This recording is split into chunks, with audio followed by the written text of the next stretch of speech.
Hi hello friends, welcome to my channel Shweta Bhanu official and vlogs. నేనైతే ఈరోజు first time chicken biryani చేయబోతున్నాను. అది కూడా కట్టెల పొయ్యి మీద చేస్తున్నాను ఫ్రెండ్స్. నాకు నిజంగా చికెన్ బిర్యానీ చేయడం రాదు. 2 టైమ్స్ మా వదిన చేసింది. చేసేటప్పుడు చూశాను. మొన్న మా పాప బర్త్డే కూడా చేసింది, అప్పుడు చూశాను. కళ్ళ ముందు చూసి అప్పటి నుంచి చేయాలని అనిపించింది. ఇక మా కోడళ్ళు అయితే మా ఇంటికి అయితే వచ్చారు. హాలిడేస్ వచ్చాయి కదా, అప్పుడైతే వచ్చారు. ఇక వాళ్ళు వచ్చారు కదా, ఇక కిలోన్నర చికెన్ తెమ్మని చేయాలి అని అనుకున్నాను. ఇక నేనైతే చికెన్ బిర్యానీ అయితే రెడీ చేస్తున్నాను. ఎలా చేస్తున్నానో చూడండి ఫ్రెండ్స్. ఎలా చేశానో కూడా చెప్తాను. చికెన్ బిర్యానీ ఏంటంటే ఒక్కోళ్ళు ఒక్కో రకంగా చేస్తారు. ప్రతి ఒక్కరు అందరూ సేమ్ చేయరు, ఎవరికి వచ్చినట్టు వాళ్ళు చేస్తారు. నేనైతే ఇలా ట్రై చేస్తున్నాను. ఫస్ట్ అయితే ఒక బౌల్లో ఇంత చికెన్ వేసుకొని, ఆ చికెన్లో మనకు సరిపడా కారం, మనం ఎంత తింటామో అంత కారం వేసుకోవాలి. ఆ తర్వాత కొద్దిగా పసుపు వేసుకున్న తర్వాత కొంచెం సాల్ట్ వేసుకొని, అలాగే అల్లం పేస్టు, అలాగే ధనియాల పొడి, అలాగే చికెన్ మసాలా. మనం ఫస్ట్ అయితే ఉల్లిపాయలు కట్ చేసి వేయించుకుంటాం కదా, ఆ తర్వాత కట్ చేసిన ఉల్లిపాయలు వేసుకోవాలి. వేసుకున్న తర్వాత ఇక కొంచెం నూనె పోసి అయితే కలుపుకొని తర్వాత పెరుగు అయితే వేసుకోవాలి. పెరుగు వేసుకొని మంచిగా కలుపుకొని కాసేపు ఉంచుకొని, నేనైతే కట్టెల పొయ్యి మీద చేస్తున్నాను. ఎందుకు శ్వేత, గ్యాస్ అయిపోతుందని కట్టెల పొయ్యి మీద చేస్తున్నావా అని మీకు డౌట్ రావచ్చు. కానీ కాదు, అది పెద్ద బగోని కాబట్టి గ్యాస్ మీద అయితే దానికి సరిగ్గా ఉడకదు కాబట్టి అందుకే కట్టెల పొయ్యి మీద చేస్తున్నాము. అయినా కానీ కట్టెల పొయ్యి మీద చేసుకుంటానే బాగుంటుంది. ఆ తర్వాతనైతే ఆ కలిపిన చికెన్ తీసి అయితే నేనైతే పొయ్యి మీద పెట్టేశాను.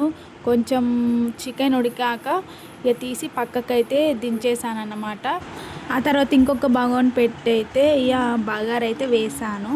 ఫస్ట్ కొంచెం నూనె పోసి ఇక అందులో నూనె కాగిన తర్వాత ఇంత సాజీరా, బగారాకు, ఇలాచి, లవంగాలు ఇట్లా వేసి కొంచెం సాల్ట్ వేసాను. సాల్ట్ వేసి ఇక మనకు బియ్యం ఎన్నో అన్ని తగినన్ని వాటర్ పోసాను. మేమైతే విలేజ్లలో ఎక్కువ ఇలానే కట్టెల పొయ్యి మీద వండుకుంటాము. మాకు ఎక్కువ కట్టెల పొయ్యి మీద వండుకునడం అలవాటే. గ్యాస్ అయిపోగానే మేము కట్టెల పొయ్యి మీద స్టార్ట్ చేస్తాము. ఇప్పుడైతే మరి గ్యాస్ ఏం అయిపోలేదు. ఇక జర కట్టెల పొయ్యి మీద వండితే జర బాగుంటుంది కదా అనేసి అయితే నేనైతే కట్టెల పొయ్యి మీద వేసాను. ముందుగానే బియ్యం కడిగి పక్కన పెట్టుకోవాలి. నేనైతే చికెన్ పొయ్యి మీద పెట్టగానే బియ్యము చెరిగి వాటిలో మెరగలు ఉంటే వేరేసి బియ్యం అయితే ఒక బౌల్లో పోసి కడిగి అయితే పెట్టాను. ఇక అన్నం నీళ్ళు ఎసరొచ్చాక ఇక బియ్యం తీసి మళ్ళీ ఒకసారి అందులో వాటర్ పోసి కడిగి ఇక అందులోనే వేసేసాను. చూడండి, పొయ్యి కింద కట్టెలు బాగా పెట్టి మంట అయితే బాగా పెట్టాను, ఎందుకంటే జల్దీ కావాలి అని. పిల్లలు అయితే వెయిట్ చేస్తున్నారు, నేను చికెన్ బిర్యానీ చేస్తున్నాను ఎప్పుడు తినాలి అని. ఇక కాసేపు అయ్యాక అన్నం మూత తీసి చూస్తే కొంచెం పలుకు మీద ఉన్నప్పుడు, పలుకు అంటే ఇలా మనం చేయితో ఇలా అంటే కొంచెం చునిగేటప్పుడే వాటిని అంపేసుకొని పెట్టుకోవాలి. నీళ్ళు అంచుకొని పెట్టుకున్న తర్వాత ఇక ఒక బౌల్లో బిర్యానీ బగోని, ఇది మాది మా అమ్మ వాళ్ళది ఆ బగోని, అందులో ఇక ఇంత నెయ్యి రాసి తర్వాత చికెన్ ఉడకపెట్టిన చికెన్ ఉంటుంది కదా, అందులో చికెన్ వేయాలి. చికెన్ పైన అన్నం వేసుకోవాలి. మళ్ళీ అన్నం వేసుకున్నాక అన్నం పైన మళ్ళీ ఇంకొంచెం ఉన్న చికెన్ వేసుకొని తర్వాత మొత్తం అన్నం వేసేసేయాలి.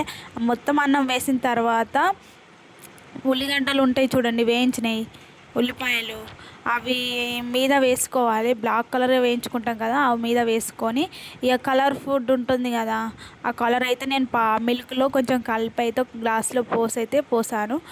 ఆ కలర్ కూడా పోసుకోవాలి. కలర్ పోసుకున్నాక కాస్త నెయ్యి వేసేసుకోవాలి. తర్వాత పొయ్యి మీద తాయి పెంక పెట్టి దాని మీద అయితే బిర్యానీ బగోని అయితే పెట్టాను. మేము రొట్టెల పెంకను తాయి పెంక అంటాం, లేదా పెంక అంటాము. అదే ఇప్పుడు పెట్టించేసాము. మనం బియ్యం ఎసరేసినప్పుడు అన్నం బాగా ఉడికేదాకా ఉంచొద్దు, కొంచెం పలుకు మీద ఉన్నప్పుడే తీసేసుకోవాలి, ఎందుకంటే బాగా ఉడికితే మెత్తగా అయిపోతుంది. ఓకే ఫ్రెండ్స్, మా బిర్యానీ అయితే రెడీ అయిపోయింది. నేనైతే బిర్యానీ ఎలా రెడీ చేస్తానో అనుకున్నాను, కానీ బాగానే ఉంది, చాలా బాగా చేశాను. ఫస్ట్ టైం అయినా కానీ చాలా బాగా చేశాను ఫ్రెండ్స్. ఓకే ఫ్రెండ్స్, మా వీడియో మీకు నచ్చినట్టయితే లైక్ చేయండి, షేర్ చేయండి, సబ్స్క్రైబ్ చేసుకుని వాళ్ళు సబ్స్క్రైబ్ చేసుకోండి, కామెంట్ కూడా చేయండి ఫ్రెండ్స్. ఆ వీడియో మాత్రం స్కిప్ చేయకుండా ఫుల్ వీడియో మాత్రం చూడండి ఫ్రెండ్స్. Okay friends, bye.